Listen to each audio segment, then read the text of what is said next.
Halo sob, ketemu lagi sama Mimin di berita terkini MotoGP. Ya, MotoGP Mandalika sudah selesai digelar. Kini saatnya kita beralih ke seri selanjutnya, yaitu Jepang. Namun, sebelum sampainya kita ke Jepang, ada beberapa hal yang menjadi sorotan nih sob. Di antaranya, say goodbye untuk kesempatan juara dunia Marc Marquez dan Enea Bastianini. Dan penilaian terhadap rider Spanyol yang memonopoli MotoGP. Wow, keras nih. Dan Honda dengan nilai tertingginya di balapan kemarin. Kok bisa? Padahal finish ke-9. Kita bahas. Sebelum kita ke Dorna yang mencium aroma monopoli dari rider-rider Spanyol, kita ke kabar yang kurang baik dulu nih bagi pembalap nomor 93 ini. Dalam balapan yang kurang menggembirakan kemarin, menjadi kabar buruk bagi dua rider sekaligus karena kehilangan kesempatan untuk menjadi juara dunia. Marc Marquez telah diberitahu bahwa harapannya untuk meraih kejuaraan MotoGP 2024 ini telah berakhir. Pembalap Gresini Ducati itu secara dramatis pensiun dini dari MotoGP Indonesia ketika mesinnya terbakar. Marc Marquez kini menempati dirinya tertinggal 78 poin di belakang pemimpin klasemen Jorge Martin yang mengubah posisi pole positionnya menjadi kemenangan di Mandalika. Ini benar-benar mimpi buruk. Analisis dari Neil Hudson dari TNT Sport. Peluang Marc Marquez untuk memenangkan kejuaraan hilang hari ini. Dia harus mengandalkan konsistensi. Sampai pada titik di mana Marc Marquez akan tampil kuat saat bannya aus dan saat dia bisa menggunakan kemampuannya. Tapi mesinnya rusak. Itu sesuatu yang biasa terjadi dalam kompetisi ini. Itu biasa terjadi dalam olahraga ini. Marc Marquez mengatakan, itu bukan di tangan kita. Terkadang hal-hal mekanis bisa saja terjadi. Kita menang bersama, kita kalah bersama. Tentu saja, ini sial.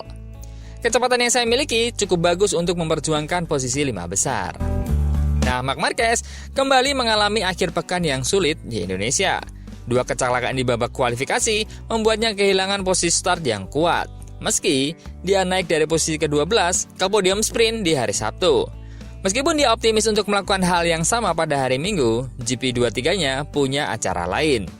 Kini dia tertinggal jauh dari Martin yang sedang dalam performa terbaiknya dan tinggal 5 ronde yang tersisa.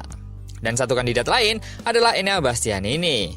Enea Bastianini mengatakan memenangkan Grand Prix Indonesia adalah satu-satunya tujuan. Dan kecelakaan saat keluar dari posisi ketiga merupakan salah satu peluang terakhir untuk harapannya meraih gelar MotoGP 2024.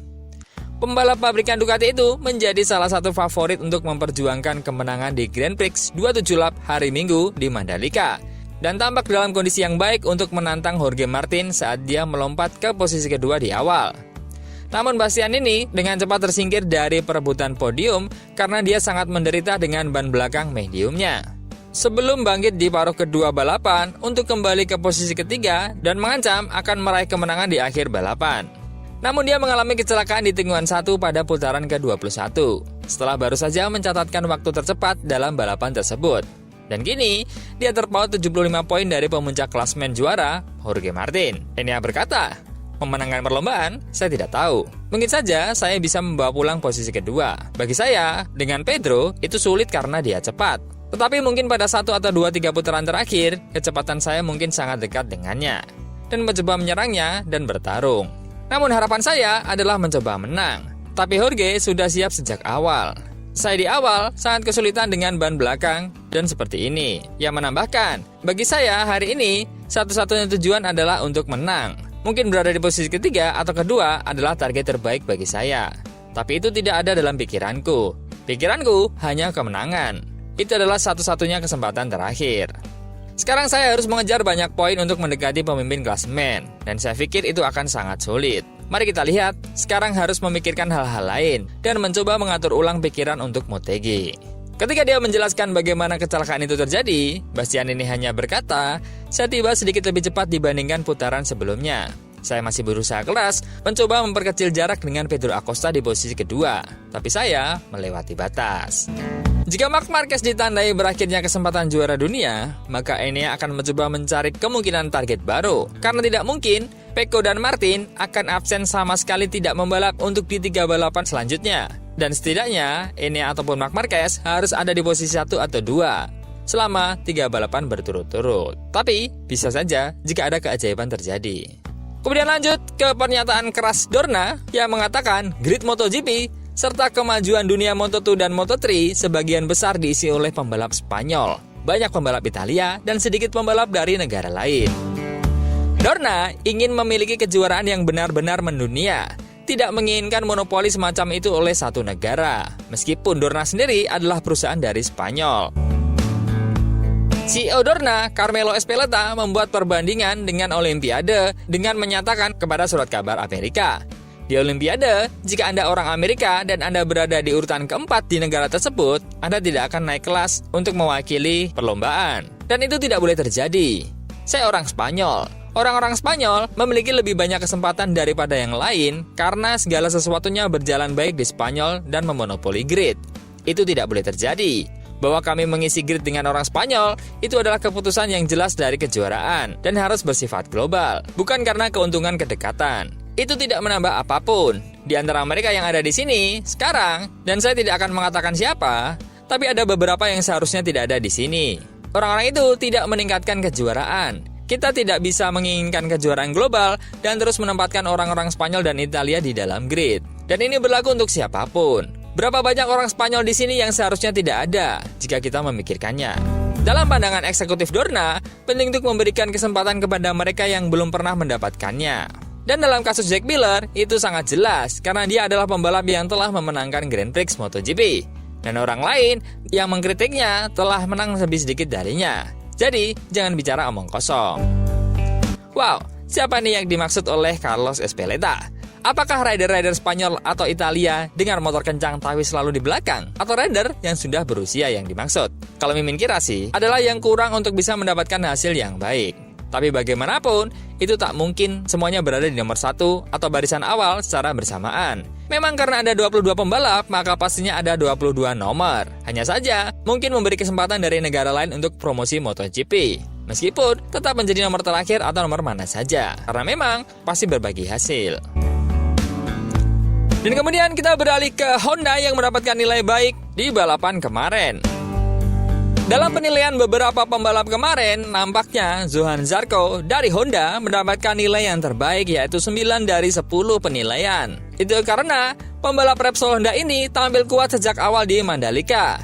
Dia nyaris lolos langsung ke posisi Q2 tetapi tetap mengamankan posisi di Q1. Dia kemudian melaju dengan motornya di posisi ke-7 dan meraih poin sprint pertamanya di posisi ke-8. Dia membuktikan di posisi ke-9 untuk perolehan poin sprint atau GP pertama HRC tahun 2024. Dari semua pembalap Honda, Zarco adalah yang mampu meraih keuntungan terbesar dari langkah maju yang telah dibuatnya dengan paketnya sejak di Misano. Sedangkan pemenang, balapan Jorge Martin, hanya mendapatkan nilai 8. Pembalap Pramac itu mengalahkan para pesaingnya di babak kualifikasi untuk meraih pole position dengan rekor lap dan penampilannya di Grand Prix sungguh memukau. Memimpin sejak awal, Martin berjuang melawan tekanan mental yang besar karena kecelakaannya Mandalika sebelumnya dan balapan tahun-tahun sebelumnya tak pernah menang. Menghindari serangan potensial dari Acosta, Martin mencatatkan kemenangan Grand Prix ketiganya musim ini di sirkuit Mandalika. Itu adalah respon sempurna atas kecelakaan saat keluar dari posisi terdepan sprint. Tapi kecelakaan itu kembali menyoroti kecenderungan untuk membuat kesalahan kritis saat tekanan meningkat. Tanpa kecelakaan itu, Martin akan memperoleh skor sempurna 10. Namun, mengingat apa yang dipertaruhkan sekarang, jenis kesalahan itu akan memiliki efek yang merusak. Sedangkan Pecco hanya mendapatkan nilai 7. Sang juara dunia ini benar-benar membutuhkan akhir pekan yang baik daripada yang dia dapatkan di Indonesia. Sejak hari Jumat, dia tertinggal jauh dari pesaing utamanya dalam perebutan gelar. Dan bahkan rekan timnya Enea Bastian ini tampak lebih cepat. Sedikit peningkatan pada hari Sabtu, berarti dia dapat lolos kualifikasi di posisi keempat. Sementara start yang baik menempatkan dia di posisi kedua untuk memanfaatkan kecelakaan Martin. Tapi, kecepatan ban lunak Banaya tidak pernah menjadi titik lemahnya di akhir pekan. Di Grand Prix, start yang buruk dan putaran awal hati-hati membuatnya terombang-ambing jauh dari pertarungan kemenangan. Ini adalah pekerjaan penyelamatan yang bagus, tapi tidak cukup untuk melawan Martin dalam performanya seperti yang dia tunjukkan di Grand Prix. So, balapan Jepang tentu akan menarik karena banyak rider yang akan mencoba kembali merebutkan apa yang tidak didapat di Mandalika ini. Menurut teman-teman, apakah Marquez atau Honda atau Yamaha yang memiliki intimasi dengan Jepang yang akan meraih gelar atau podium di Motegi nanti? Menurut teman-teman siapa? Coba komen.